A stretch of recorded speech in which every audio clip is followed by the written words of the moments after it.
Uzdal PHP dersiga 24 qism PHP'deki normalsizlik. PHP'deki normalsizlikni hal qilish deganimiz, ya'ni exception normalsizlikni hal qilish deganimiz programmada xatolik ko'rilganda to'g'ri hal qilishining maslahat boshqacha tartib hisoblanadi. Normalsizlikni bir taraf qilishning usullari tövəndəki 5 xil oldu. Məsələn, normalsizlikning asosiy ishlatilishi, normalsizlikni bir taraf qilish yasash, ko'plagan normalsizlik, qaytadan normalsizlik hosil qilish, cho'qi qavatdagi normalsizlikni bir taraf qilish.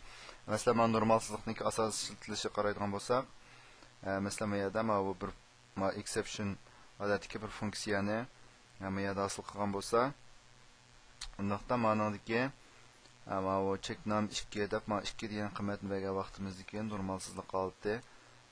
Halolatda bizga ya'ni uchurni ishlatdingiz, bu 0.1 PHP hujjatidagi 7-qurda check num'ninki ishlatilishida xatolik ko'rildi deb bizga bu yerda eskartish uchurni berdi. Ondan keyin ikkinchi xil usul, masalan, normalsizlikni bir taraf qilg'ish yasash. Bu yerda biz normalsizlikni bir taraf qilg'ish yasab, bu yerda error msg orqali bu yerda bu birinchi qavat birinchi qurda xatolik bor.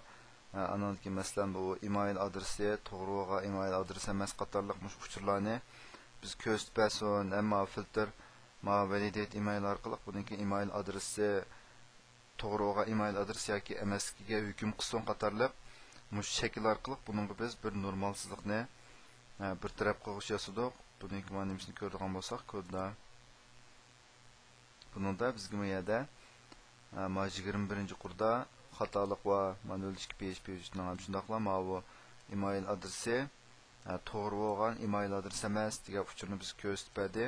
3-chi usul qaraydigan bo'lsak, masalan, ko'p xil normalsizlikni bir taraf qilish bo'lsa, bu yerda masalan bu xatolik 3-qurda ondan keyin bu email adresini ko'rsatib berdi. Mana funksiya qismi asosan o'xshab ketdi, o'xshamaydigan qismi oxirdagi hukm qilgan yeri moya o'xshamaydi.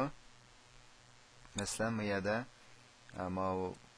email adresiningki to'g'ri xatoligiga avval hukm qilsin deb bir hukm qilsin desak, oxirgi natija qaraydigan bo'lsak, bizga bu yerdagidek avval xatolikningki qanchinchi qaysi hujjatligini deb bermay turib, avval shu hujjatningki email adresining inovatlik yo inovatlik emasligini. 4-chi misolda meningki bu inovatsiz adres, meningda inovatlik adres ekanligidan iborat ikki xil hukm qilgan natijani bizga ko'rsatib berdi.